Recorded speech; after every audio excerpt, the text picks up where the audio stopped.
നീ എന്തിനാ പഠിക്കണേ? അതല്ല ചോദിച്ചത്, നീ എന്തിനാ പഠിക്കണേന്ന്. ശരിക്കും നമ്മൾ എന്തിനാണ് പഠിക്കുന്നത്? നല്ലൊരു ജോലി, നല്ലൊരു കരിയർ, നല്ലൊരു ശമ്പളം, അതാണല്ലോ ഉദ്ദേശം.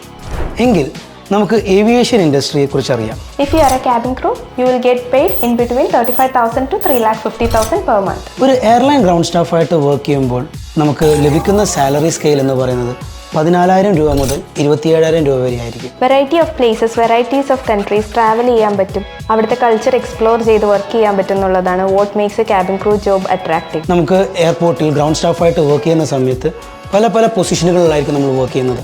ഉദാഹരണത്തിന് customer relations, reservation staff, ticketing staff, processing, flight dispatch, cargo handling, അങ്ങനെ പല മേഖലകളിൽ വർക്ക് ചെയ്യാൻ സാധിക്കുന്നതായിരിക്കും. ക്യാബിൻ ക്രൂ ജോബിന്റെ മറ്റൊരു വലിയ അട്രാക്ഷൻ എന്താണെന്ന് വെച്ച് കഴിഞ്ഞാൽ നിങ്ങൾ പോകുന്ന എല്ലാ ലേ ഓവർ സിറ്റീസിലും the company will provide you with 5-star accommodation and food.